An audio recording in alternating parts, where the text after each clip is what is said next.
Previously on Sharpe's Wolf. Sharpe's mission to rescue a lost patrol was brought to a dead halt by a horde of dastardly, undead Frenchmen. Just as the chosen men were about to declare victory, an old foe comes howling back. Grievously wounded, Sharpe narrowly escapes the encounter with his life. So what happens next? Will Sharpe run away with his tail tucked between his legs? Or will he fight this werewolf menace, tooth and nail? Find out this week in Sharpe Silver.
Well, I'm glad to see you've healed up, Sharpe.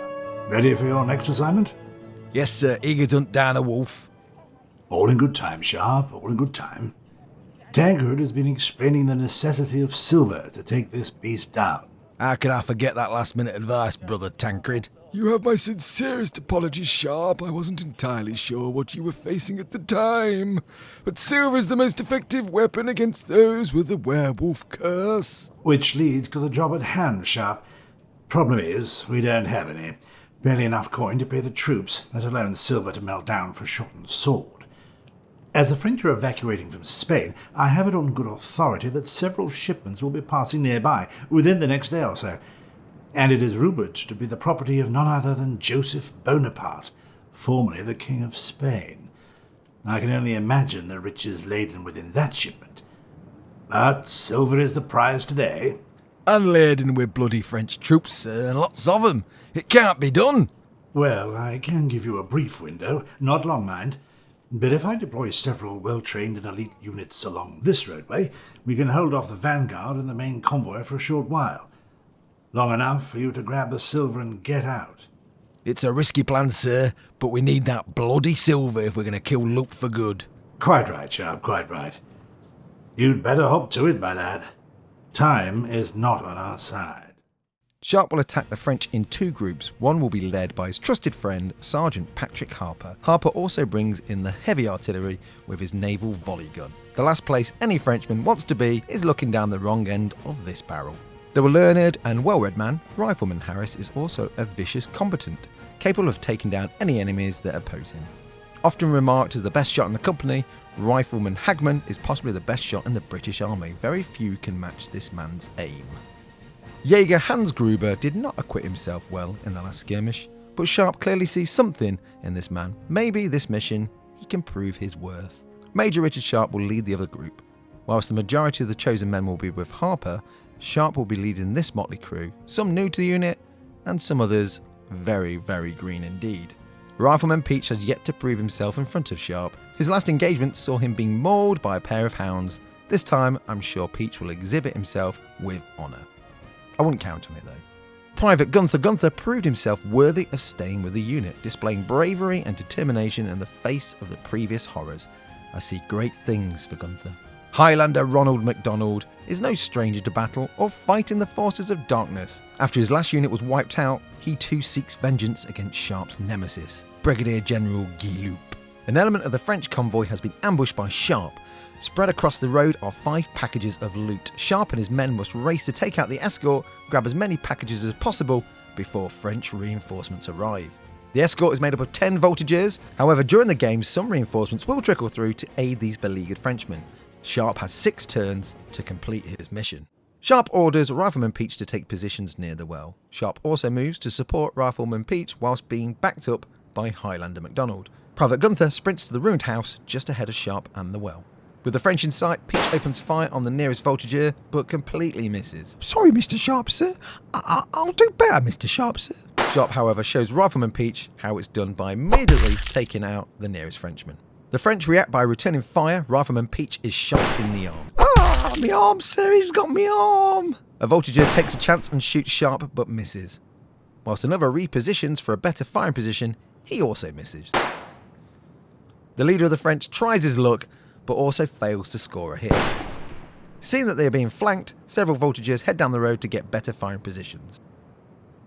Whilst a few other Voltigeurs take up defensive positions near the wagon and open fire on the oncoming chosen men. Unfortunately, no shots find their mark.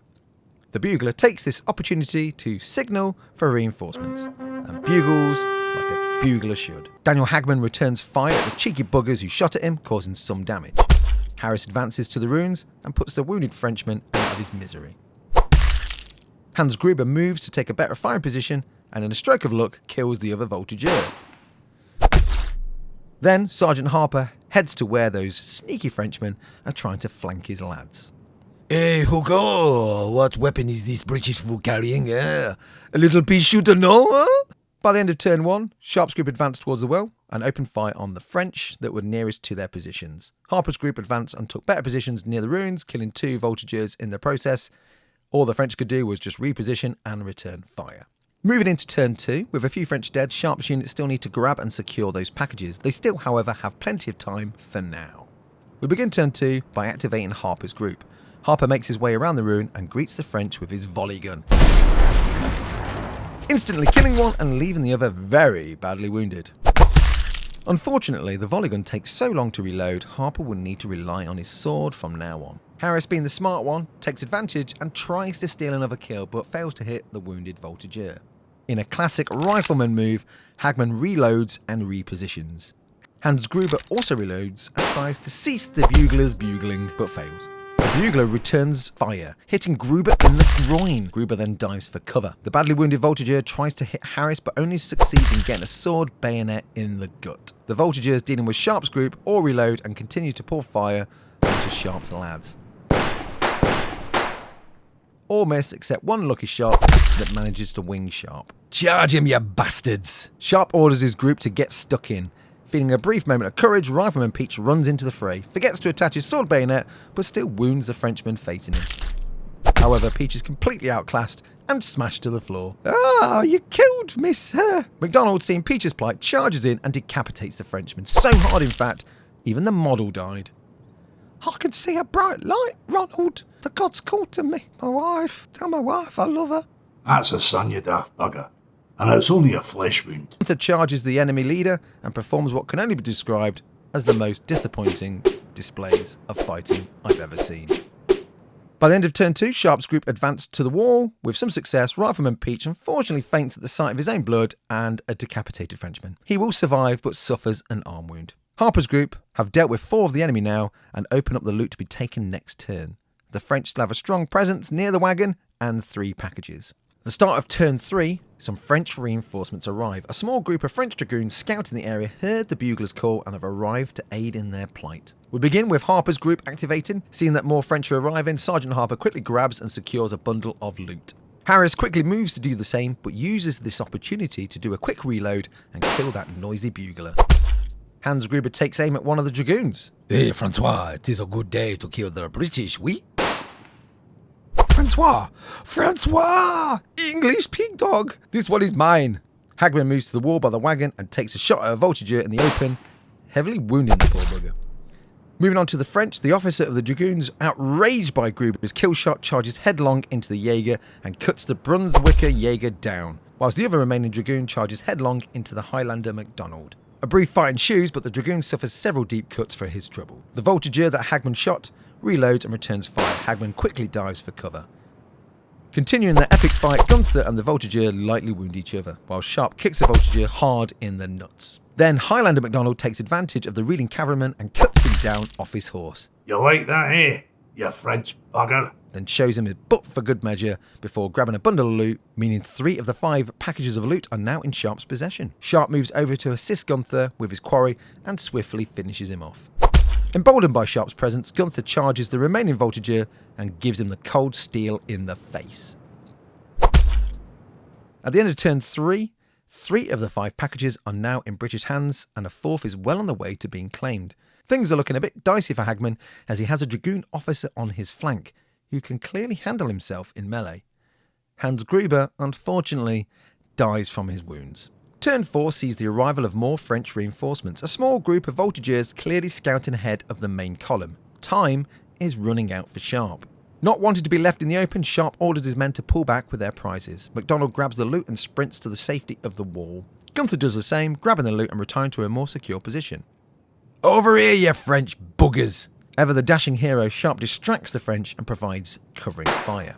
Amazingly taking out their leader in one shot, using a small amount of luck and a hell of a lot of skill. "Mon Dieu!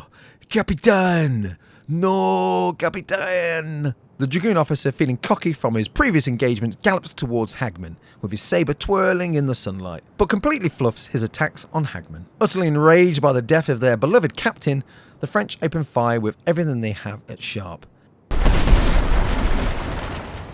"You daft buggers, you couldn't even hit the side of a barn." The French sapper, however, does manage to get a few hits on Sharpe. Oh, bugger me. Any more hits like that and Sharpe is done for. Knowing that time is running out, Sergeant Harper grabs the loot and makes his way down the road and off the field of battle. Harris, seeing the wisdom of his sergeant, does the same. Hagman draws his sword bayonet out, charges into the dragoon officer and hits him so hard he kills him outright. He then moves to the wagon ready to secure the loot within it and reloads. At the end of turn 4, the French reinforcements not only lose the officer leading them, but showcase to Sharpe and his men their poor training and accuracy. That beardy sapper did okay though. Sharpe's group secured 2 packages and begin to retire back to safety, whilst Harper's group extract 1 package with a second well on its way. Time is ticking though, but it's looking good for Sharpe. Knowing the French are hot on their heels, Sharpe and his lads continue moving to the safety of the woods, taking cover by the well. First MacDonald and then Gunther pull back, making full use of cover on the way. After giving the French the 2 fingers, Sharpe also pulls back to the safety of the well. Every single Voltigeur reloads their muskets. One moves and takes a position by the wagon. Another takes a pot shot at Hagman. A third moves to the wall for a better firing position. And a fourth takes aim at Gunther and fires, taking down the Brunswicker and the loot. Seeing the French moving closer, Hagman grabs the loot and runs towards the safety of his buddy Harris.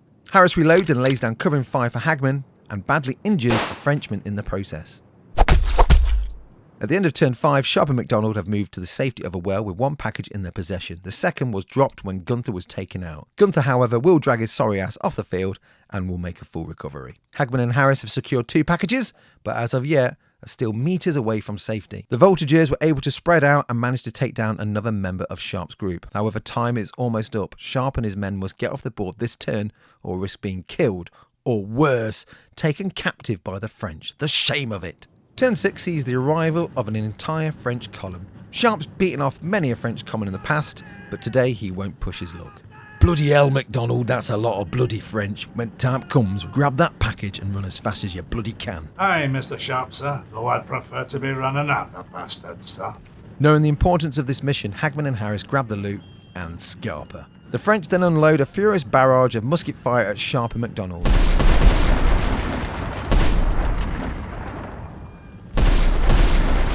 Bloody hell, that'll wake the dead. Right, MacDonald, get out of here, get out! And with that, Sharpe and his men retire to safety, leaving the French to shoot at shadows and clouds. Not today, you French buggers. As Sharpe and his men make their way to safety, the French begin their advance to secure what's left of the convoy.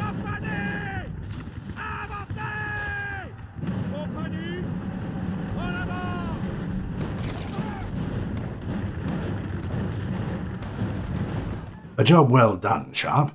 Seems my lads were able to give you plenty of time, eh? How are the men, Sharpe? Need any replacements or equipment? Jaws and men did well, sir. Lost a man and 2 others injured, but they'll pull through. So what's next, sir? When do we go hunting for loot? Straight to the task, eh, Sharpe? I like that in my officers. Well, I'm still waiting on some intelligence from our scouts, but we believe we have located his lair. First things first, weaponizing that silver the Bonapartes kindly donated, and getting some food and rest. Then it's picking the right time to strike. Then that bastard will wish I'd killed him the first time. Here's 40 shillings on the drum for those who volunteer to come to list and fight the foe today over the hills and far away. O'er the hills and o'er the plain, through Flanders, Portugal and Spain, King George commands and we obey, over the hills and far away. When duty calls me, I must go to stand and face another